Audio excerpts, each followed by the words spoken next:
Hello, boys and girls. I just arrived here at 42 Gear Street.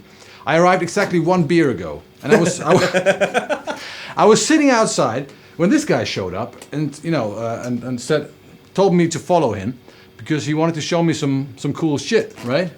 Cool shit. Yeah. What is this? This is the new Synergy system. Well, it's not so new anymore, but the SYN2, the SYN 5050 power amp with a plethora of different high gain modules. Is that a 2 power amp? It is tube. Oh, wow. It's 100 watts in 1 unit of space. Wow. So 2 by 5050 or bridged 100 watt mono, which is what we're doing now. Awesome. And which modules have you loaded? I've loaded a Bogner Überschall, okay, which is obviously a high gain monster. Yeah, it is. And the Soldano SLO, which is the godfather of high gain amps. Let's start with that one. Yeah, you want to start with the Soldano? Yeah. All right, we're actually on that right now. Awesome.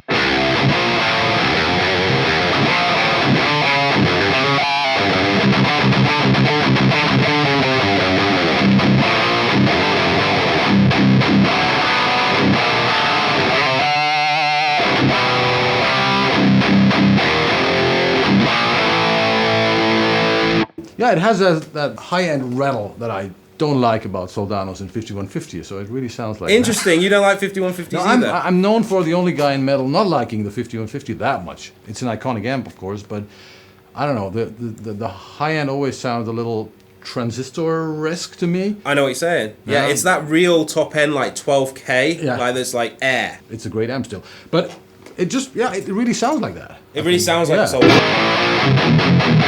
Can you just switch to the Bogner?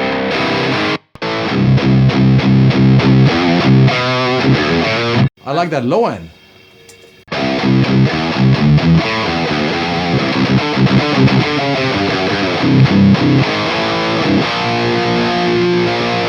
But this is a lot more my cup of beer.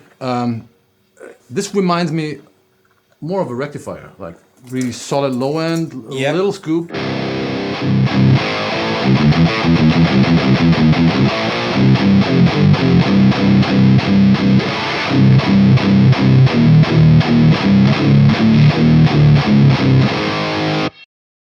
That low end is really, really nice. It sounds a little more scooped, and also like it has an aggressive bite, but not as fizzy as the SLO somehow.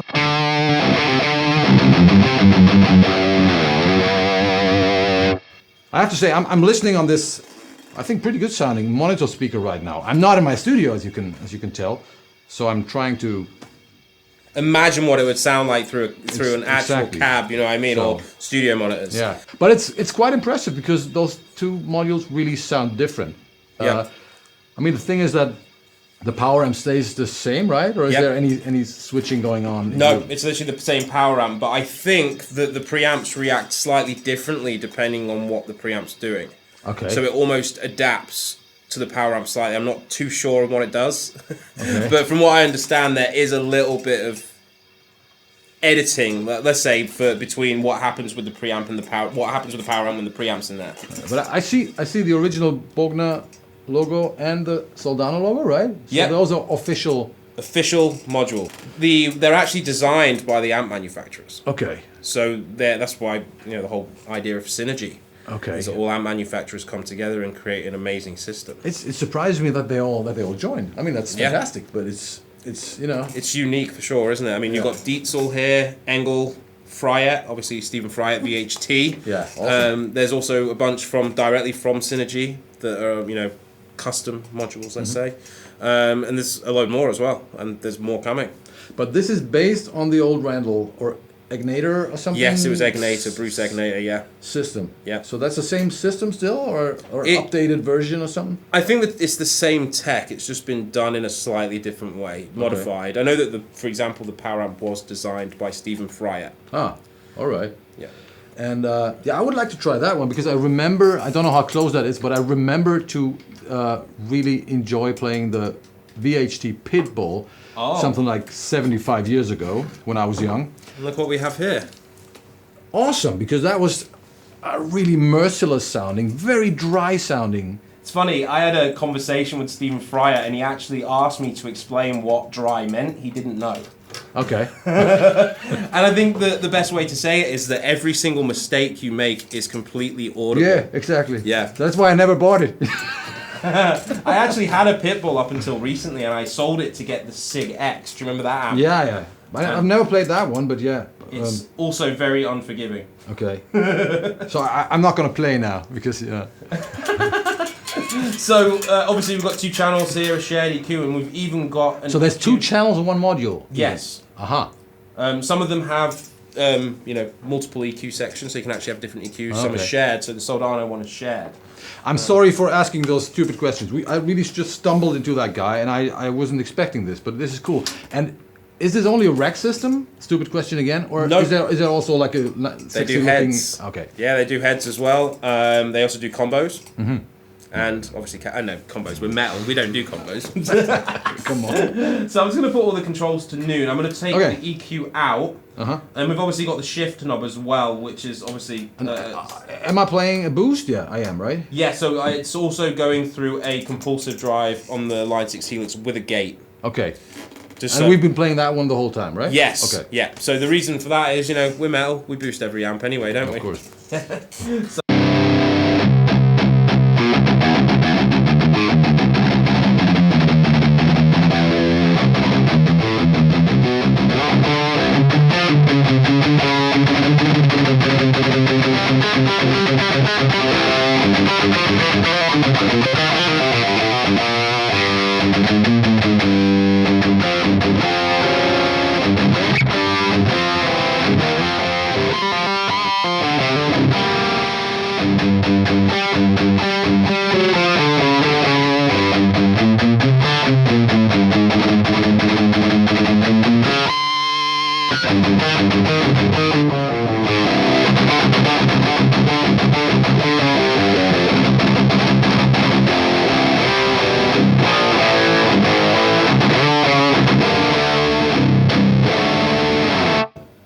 It feels very, very direct.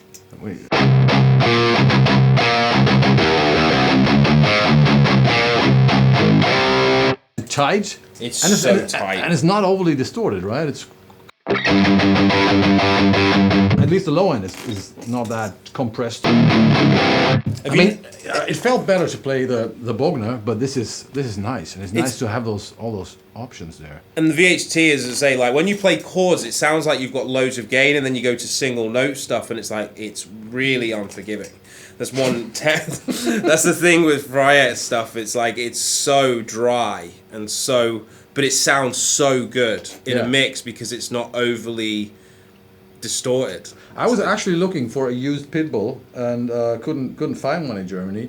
So maybe I should get something like this, because I imagine this sound to be great like in a metal production if you have like 2 main tracks. Yep. Fully saturated, whatever, modern high gain rectifier or 5150 or something, and then you add some other tracks like adding attack and tightness, and that might be the perfect amp for that, right? Because the transient is just there. Exactly. You even said it at the beginning. It's and like you just it sounds have to blend it immediate. like slightly, you get more attack. And that definitely helps with players that don't hit as hard as you. Actually, it's quite great to hear you play because you actually hit the guitar properly. Thank you.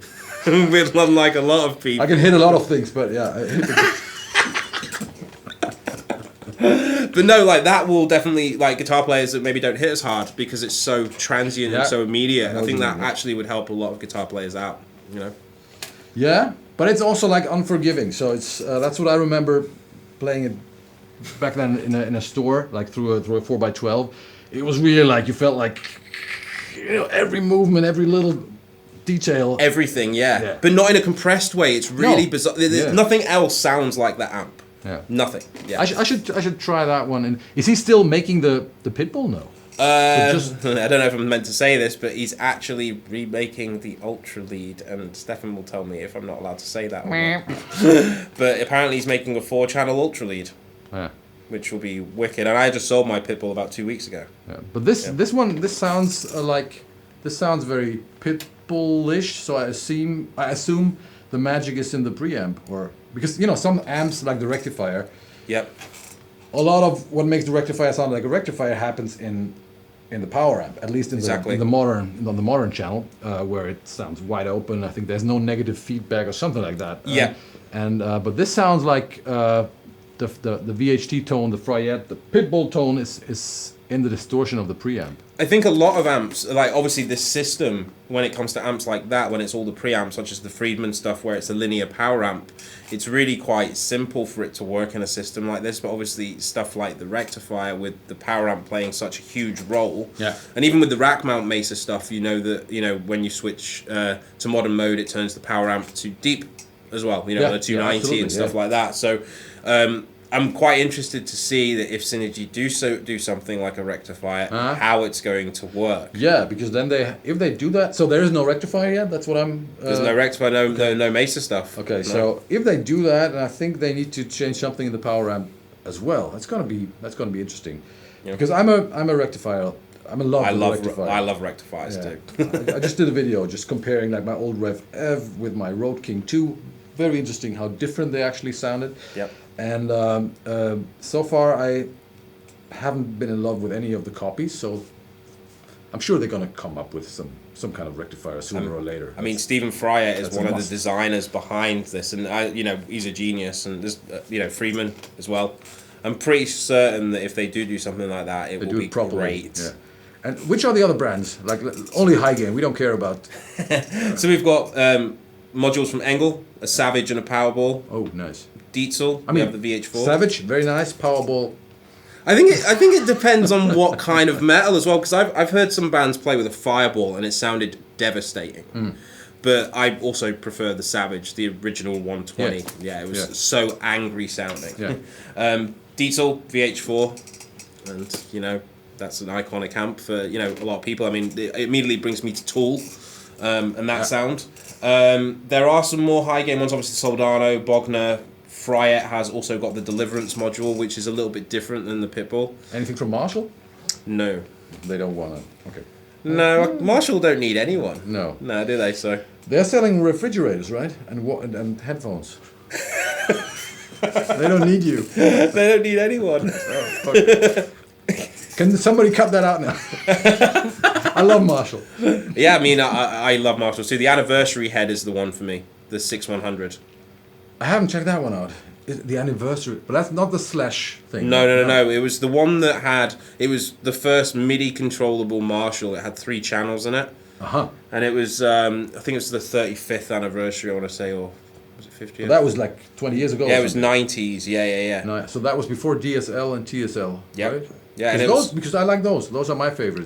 They're your favorites, really, over every Marshall. Interesting. Yeah, I have a DSL 50 that I love. I just sold like 2 weeks ago. I sold my Super 4-channel. What is it called? JVM. Yeah, that one. That was so noisy, and it could do a lot of stuff, but nothing properly. Okay. Yep. It was a good amp, but I just have too many amps, so I sold that one. So the only 2 Marshalls I have now are a DSL 50, which I love in both modes. Okay. And a valve state. The valve state 8100. Yeah, which is of course a totally different. I also have thing. a 8100. I mean, everybody should have one. I think it's the best amp that Marshall should remake. Yeah, that would be smart. It sounds so incredibly good for what it is. Yeah. I mean, yeah, and it's like the HM2 thing in a way. You know, it has defined a certain raw and to me a little 2-dimensional distortion, and with that. Was it called contour knob or something? It has that signature sound, which is not beautiful, but we have all heard it. Yep. Old people like us, have heard it 65 years ago. Exactly. And we like it. We definitely like it. I mean, the thing with the HM2 is, and I always felt this way about it, is you write riffs around the HM2. Yeah. You don't write riffs and then put it on. You have to write for the HM2 because it is the noisiest thing on earth. Exactly. But on the other hand, that's why I came up with my own HM2. Have you heard that one? I haven't. I need to. The Grindstein, because you have a blendable other channel. Oh. With a tighter distortion. So you can blend that one. So you can go from totally Swedish, but like you said, the pedal defines your riffs back to something tighter and more controlled, so you can define the amount of chainsaw you want. That's actually really smart. So it's almost like a blend knob. It's a blend. Of Yeah, it. yeah. I'm gonna send you one. Oh, dude, thank you very much. Yeah. I'd love to try it. Obviously, the HM2 is. I really enjoy that pedal, even though for what I do, I need to write a riff for it. But I love the sound. But for that pedal, especially if you blend it, Yeah. it's so easy, and it comes with a Kemper pack and some IRs. Okay. So it's like plug and play. So yeah, but that's a I can't different wait. story. That's a different story. Yes, but yeah, I mean, this system's wicked. There's more modules coming, and I can't wait to try them personally. When you hear it through a cab, and you've cranked it, that's Yeah. So this has just been a quick test after a beer. So I really want to test this. I want to hear the other modules, and I want to test this in my studio, of course. Yeah. And it's also interesting to see what happens if I combine the preamp with other power amps. Yep. You know, if you run this through a rectifier or through an orange or Yep. you know. So yeah, cool. I've actually ran the VHT module through the power section of a Pitbull, and it was damn close. So you have used it in the studio already. Yes. And it works, and it's Sounds amazing. Like obviously putting it through a cab as well. That's when you can use as many IRs through Capture X's as you want. But when you hear it in a cab situation, that's when you can really tell by how it feels. Yeah. And it's close. It's really, really close. I'm only using the real thing. I mean, IRs are cool, but yeah. We're old. We're old. That's what it is. Like, we like cabs. That's the and main mics. theme of this video. Yeah. We Two are old old. farts. Getting together. Isn't that romantic? It's romantic. It is. I think I need another beer. I think you're at the same hotel as us as well, right? I hope so. Yeah. We'll Henning, do we have the same hotel, or did you put me somewhere else on purpose? there's taxis. It's all good. we We'll can definitely make have it. a beer later. Yeah, We're gonna have a all beer right. right now. So thank you very much for showing me the system. Anytime. And yeah. We're gonna be jamming a lot of riffs this next few days. Yeah. So this was the first video from 42 Gear Street, and there will be a lot more. I'm looking forward to meeting all the other people here. I've just arrived. This is fantastic. See you in hell, motherfuckers. Bye-bye.